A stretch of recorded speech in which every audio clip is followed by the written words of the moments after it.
அனைவருக்கும் வணக்கம். இது மீட்டு டிஎன்பிசி. இதில சட்டத்திருத்தத்த பத்தி பார்ப்போம். இப்ப பார்த்தீங்கன்னா, சட்டத்திருத்தங்கள் வந்து ரொம்ப முக்கியமான ஒரு விஷயம். அதில பார்த்தீங்கன்னா, அமெண்ட்மெண்ட்ஸ் அப்படின்னு சொல்றோம். அந்த அமெண்ட்மெண்ட் அப்படிங்கிறது வந்து மேம்படுத்துதல், திருத்தல் இந்த 10த் புக்ல இருக்கும். இப்ப வந்து முதல் சட்டத்திருத்தம் வந்து எப்ப செய்யப்பட்டதுன்னா, 1951. இது 9வது அட்டவணையில சேர்க்கப்பட்டுச்சு. 8 அட்டவணை வந்து அரசியலமைப்பு உருவான போது இருந்துச்சு. 9வது அட்டவணை சேர்க்கப்பட்டுச்சு. எப்பன்னா 1951ல முதல் அட்டவணை. யார் பிரதமரா இருந்தா அப்படின்லாம் கொஸ்டின் கேட்டிருக்காங்க. அ முதல்ல வந்து ஜவஹர்லால் நேரு வந்து அப்ப குடியரசுத் தலைவரா பிரதமரா இருந்தார். மன்னிக்கவும். பிரதமரா இருந்தாரு. முதல் பிரதமரா இருந்த அவரு ஜவஹர்லால் நேரு இருந்த காலத்துல முதல் சட்டத்திருத்தம் மேற்கொள்ளப்பட்டது 1951ல 9வது அட்டவணை. முதல் பிரதமர் ஜவஹர்லால் நேருடைய காலத்துல முதல் சட்டத்திருத்தம் நான் அந்த ஆஃபீஸ் போற கிளம்புற இதுல அந்த பிரஷர்ல தொட்டு இதாயிட்டு 1951ல முதல் அட்டவணை சேர்க்கப்பட்டது. 7வது திருத்தம் வந்து 1956ல மொழிவாரி மாநிலங்கள் உருவாக்கப்பட்டுச்சு. 7வது திருத்தம். இத விளக்க விரிவா பார்த்தோம்னா லேட் ஆயிடும். அதனால சுருக்கமா அது பண்ணிக்கிறோம். நான் உங்களுக்கு வந்து நான் ஒன்னோட கொஸ்டின்ஸ் நான் சொன்னா அது விரிவா அது சம்மந்தமா எழுதி குடுத்தீங்கன்னா, நம்ம பேஜ் ஸ்டூடண்ட்ஸ் எல்லாம் எழுதி குடுத்தீங்கன்னா கொஞ்சம் யூஸ்ஃபுல்லா இருக்கும். ஏன்னா இது சம்மந்தமா டீட்டெயிலா எழுதினீங்கன்னா, ஐஏஎஸ் வரைக்கும் இந்த கொஸ்டின்ஸ் தான் யூஸ் ஆகும். எந்த எக்ஸாம் இருந்தாலும். கஷ்டமா இருக்கு. இப்போ அதெல்லாம் தொடர்ந்து எக்ஸாம் எழுதணும். எழுதாம சும்மாலாம் இது பண்ண முடியாது. 21வது திருத்தம் 1967ல 8வது அட்டவணையில வந்து சிந்தி மொழிய சேர்த்தாங்க. 21வது திருத்தம் 1967ல. 24வது திருத்தம் 1971 நடந்தது. பாராளுமன்ற அரசியலமைப்பு சட்டத்தை திருத்தும் அதிகாரத்தை வந்து பாராளுமன்ற அதிகாரத்தை வந்து உறுதிப்படுத்தினுச்சு. அடுத்தது 26வது சட்ட திருத்தம் மன்னர் மானியம் ஒழிப்பு. அப்ப பிரதமரா இருந்தவங்க இந்திரா காந்தி. மன்னர் மானியம் ஒழிப்பு வந்து சட்டப்பிரிவு 291லயும் 362லயும் இருந்துச்சு. இத நீக்குனாங்க. 26வது சட்ட திருத்தம். இது சிந்தி மொழி சேர்ப்பு வந்து 21வது சட்ட திருத்தம். 24வது சட்டம் பாராளுமன்ற அரசியலமைப்பு திருத்தத்துக்கு அதிகாரம். மொழிவாரி மாநிலங்கள் உருவாக்கம் 1957வது சட்ட திருத்தம். அடுத்தது பார்த்தீங்கன்னா, அட்டவணை மொழிகள் இருக்குது 8வது அட்டவணை. திருத்தம் வந்து 7வது திருத்தம். 42வது அரசியலமைப்பு திருத்தம் ரொம்ப முக்கியம். 1976ல கொண்டாந்து இது சிறிய அரசியலமைப்பு அரசியலமைப்பு சட்டம் என்று அழைக்கப்படுது. இது அடிப்படை கடமைகள் இதில் சேர்க்கப்பட்டுச்சு. இதில் என்ன பண்ணுச்சு? அடிப்படை கடமைகள் சேர்த்தாங்க. முகவுரிமை, சமதர்ம, சமய சார்பற்ற ஒருமைப்பாடு என்ற 3 வார்த்தைகள் சேர்க்கப்பட்டுச்சு. கல்வி, காடுகள், வனவிலங்குகள் பொதுப்பட்டியலுக்கு மாற்றப்பட்டுச்சு. மத்திய அரசுக்கு அதிகாரத்தை அதிகப்படுத்திச்சு. இதே மாதிரி நிறைய 42வது சட்ட திருத்தம் வந்து சிறிய அரசியலமைப்பு சட்டம் என்று அழைக்கப்படுது. 43வது சட்ட திருத்தம் 1977ல இது பண்ணப்பட்டுச்சு. 42வது சட்ட திருத்தத்தில் வந்து உச்சநீதிமன்ற, உயர்நீதிமன்ற நீதிபதிகளின் அதிகாரத்தை வந்து குறைச்சிருந்தாங்க. அதை மீட்டெடுக்கப்பட்டுச்சு. குறிப்பாக ரிட்டு தொடர்பான இதை வந்து திருப்பி மீண்டும் கொண்டு வந்தாங்க. 44வது சட்ட திருத்தம் 1978 சொத்துரிமை வந்து அடிப்படை உரிமையிலிருந்து நீக்கப்பட்டு 31 சாதாரண சட்ட உரிமையாக வைக்கப்பட்டது. இன்னொரு முக்கியமான விஷயம் 42 அரசியலமைப்பு சட்ட திருத்தத்தில் வந்து இன்னொரு முக்கியமான விஷயம் என்னன்னாக்கா, சிறிய அரசியலமைப்புன்னு சொல்லப்படுது. இதெல்லாம் பார்த்தோம். 43வது சட்ட திருத்தம் வந்து 42வது சட்டத்தில் குறைந்திருந்த இதை வந்து மீட்டெடுத்துச்சு. 44வது சட்ட திருத்தம் 1978 உருவாக்கப்பட்டுச்சு. அடிப்படை 31 அடிப்படை உரிமையா இருந்ததை 300A சொத்துரிமைங்கிறது அடிப்படை உரிமையா இருந்துச்சு. எப்பன்னா 31 1978க்கு முன்னாடி. இது சாதாரண சட்ட உரிமையாக இருந்த 31 அடிப்படை உரிமையாக இருந்த 31 300ஏன்னு சாதாரண சட்ட உரிமையாக வைக்கப்பட்டிருக்கு. எப்பன்னா 44வது சட்ட திருத்தத்தின்படி 1978ல. அடுத்தது தேசிய அவசர நிலைக்கு பதிலாக உள்நாட்டு குழப்பம் என்பதற்கு பதிலாக ராணுவ புரட்சியை காரணமாக்கியது 44வது சட்ட திருத்தம் தான். உள்நாட்டு குழப்பம் என்பது போல ராணுவ புரட்சியை காரணமாக்கியது. 52வது சட்ட திருத்தம் ரொம்ப முக்கியம். 1985ல வந்து 10வது அட்டவணை சேர்க்கப்பட்டது. கட்சி தாவல் தடை சட்டம் பற்றி கூறுது. 52வது சட்ட திருத்தம் 1985 10வது அட்டவணையில் சேர்க்கப்பட்டது. 10வது அட்டவணை சேர்க்கப்பட்டது கட்சி தாவல் தடை சட்டம். 9வது அட்டவணை வந்து முதல் திருத்தத்திலையும் 52வது சட்ட திருத்தத்தில் 10வது அட்டவணை சேர்க்கப்பட்டிருக்கு. 58வது அட்டவணை 1987ல ஹிந்தியில் அமைந்த அரசியலமைப்பு அதிகாரப்பூர்வமானதாக ஏற்கப்பட்டது. 58வது சட்ட திருத்தம் 1987ல. 61வது சட்ட திருத்தம் 1988 அலுவல் ரீதியாக 1989ல அலுவல் ரீதியாக நடைமுறைக்கு வந்தது.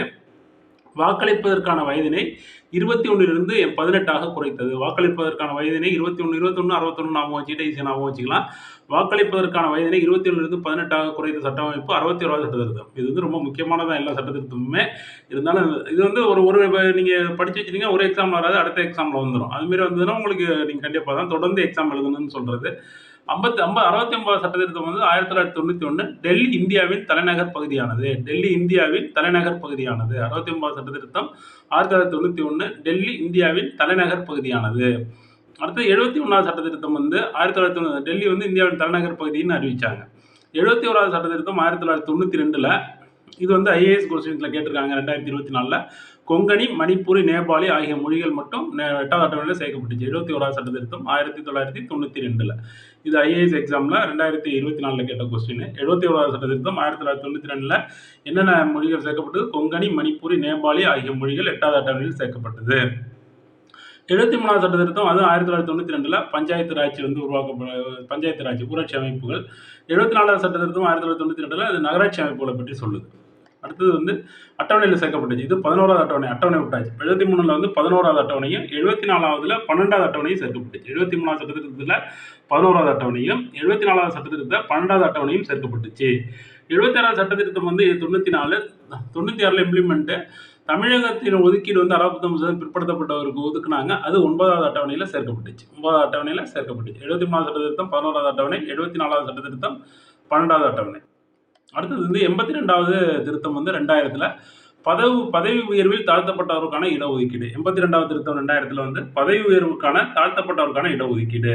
84வது சட்ட திருத்தம் 2001ல் 84வது சட்ட திருத்தம் ஏற்கனவே 1 பார்த்தோம். அதை 84வது சட்ட திருத்தம் 2001ல் லோக்சபா, மக்களவை, கீழவை எல்லாமே ஒன்று தான். லோக்சபாவோட சீட் எண்ணிக்கை 2026ஆம் ஆண்டு வரைக்கும் நிறைவேற்றப்படுத்தி இருக்குது. 84வது சட்ட திருத்தம் 2001ல் உள்ளது வந்து லோக்சபாவோட சீட்டு எண்ணிக்கை வந்து 2026ஆம் ஆண்டு வரைக்கும் நிரந்தரப்படுத்தி இருக்கு. அடுத்தது கொஞ்சம் ஒரு வாட்டி முன்னாடி பார்ப்போம். 52வது சட்ட திருத்தத்தில் 10வது அட்டவணை சேர்க்கப்பட்டுச்சு. 9வது அட்டவணை முதல் திருத்தத்தில் சேர்க்கப்பட்டுச்சு. 53வது சட்ட திருத்தத்தில் இப்போ 52வது சட்ட திருத்தத்தில் 10வது அட்டவணை சேர்க்கப்பட்ட மாதிரியே 73வது சட்ட திருத்தத்தில் 11வது அட்டவணை சேர்க்கப்பட்டுச்சு. 74வது சட்ட திருத்தத்தில் 12வது அட்டவணை இப்போ வந்து 12 அட்டவணை இருக்குது. அந்த 12வது அட்டவணை 74வது சட்ட திருத்தத்தில் சேர்க்கப்பட்டுச்சு. 73, 11, 11வது அட்டவணை, 74, 12வது அட்டவணை. அது வந்து ஊராட்சி அமைப்புகளை பற்றி சொல்லுது. நகராட்சி அமைப்புகளை வச்சு 12வது அட்டவணை சொல்லுது. 76வது சட்ட திருத்தம் வந்து இடஒதுக்கீடு வந்து 69% 9வது அட்டவணையில் சேர்க்கப்பட்டுச்சு. 82வது திருத்தம் வந்து 2000 பதவி தாழ்த்தப்பட்டவருக்கான இடஒதுக்கீடு. 84வது சட்ட திருத்தம் வந்து 2026ஆம் ஆண்டு வரைக்கும் லோக்சபா சீட்டுகள் எண்ணிக்கையை மாற்றம் செய்யக்கூடாதுன்னு நிரந்தரப்படுத்தியிருக்கு. 86வது சட்ட திருத்தம் 2002ல் கொண்டு வந்தாங்க.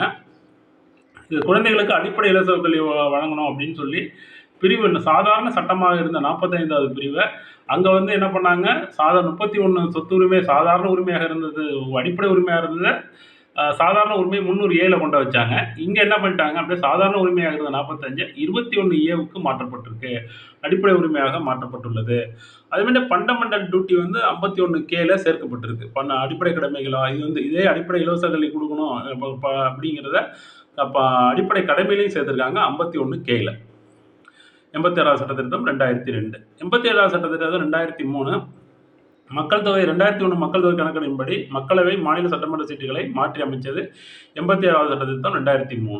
91வது சட்ட திருத்தம் 2003ல் ரொம்ப முக்கியமான சட்ட திருத்தம். 91வது சட்ட திருத்தம் 2003ல் மத்திய மாநில அமைச்சரவை எண்ணிக்கை லோக்சபா சட்டமன்ற உறுப்பினர் எண்ணிக்கையில் 15% மிகக்கூடாது. மத்திய மாநில அமைச்சரவை எண்ணிக்கை லோக்சபா சட்டமன்ற உறுப்பினர்கள் எண்ணிக்கையில் 15% மிகக்கூடாது என்று சொன்னது 91வது சட்ட திருத்தம் 2003ல்.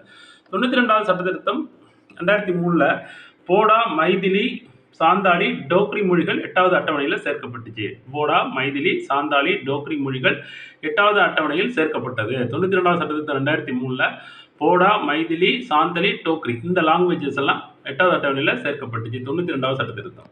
93வது சட்ட திருத்தம் பிற்படுத்தப்பட்ட பிரிவினருக்கு உயர்கல்வி நிறுவனங்கள் இடஒதுக்கீடு கொடுத்துச்சு. 2005ல் 93வது சட்ட திருத்தம் பிற்படுத்தப்பட்ட பிரிவினருக்கு உயர்கல்வி நிறுவனங்களுக்கு இடஒதுக்கீடு. 94வது சட்ட திருத்தம் 2006 மலைவாழ் மக்களின் நலனுக்காக தனி அமைச்சர் நியமனம். ஜார்க்கண்ட், சத்தீஸ்கர் மாநிலங்களுக்காக மலைவாழ் மக்களின் நலனுக்கான தனி அமைச்சர் நியமிக்கப்பட்டது. 94வது சட்ட திருத்தம் 2006.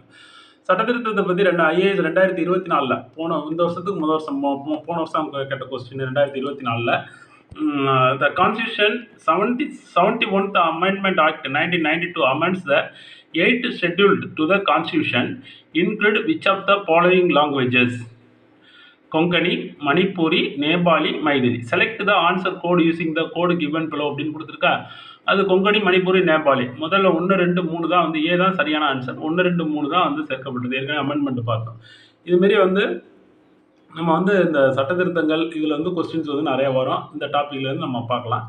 இப்போ இந்த கொஸ்டின்ஸை நல்லா சட்ட திருத்தத்தை எழுதி வச்சுக்கிங்க, படிச்சிங்க. வாழ்த்துக்கள். அதோட இது நம்மளோட இணைஞ்சு ஏதாச்சும் நீங்க தொடர்ந்து முயற்சி பண்றவங்களுக்கு மட்டும் தான் நம்ம வந்து கோச்சிங் குடுக்கலாம்னு இருக்கோம். அதுமாரி ஒரு 3 இயர்ஸ் எங்களோட தொடர்ந்து பயணிச்சா, கண்டிப்பா நீங்க ஏதோ பெரிய வேலையில கூட செட்டில் பண்றதுக்கான அனைத்து இதையும் நாங்க பண்றோம். இதே மாரி மாடல்ல. ஒரு உங்கள மோ மோ மோர் தென் ஒரு 1,00,000 கொஸ்டின்ஸ்க்கு மேல உங்கள வந்து நான் பிராக்டிஸ் பண்ணி இதுமாரி நம்ம இது ஒரு டாபிக் வைஸா நம்ம செலக்ட் பண்ண போறோம். நீங்க எங்க வேணாலும் கோச்சிங் சென்டர்ல படிங்க போங்க. எங்களோட கோச்சிங், எங்களோட முறைகளை நீங்க பயன்படுத்தி வாழ்க்கையில் வெற்றி பெற வாழ்த்துக்கள். Thank you so much. Thank you so much. நன்றி.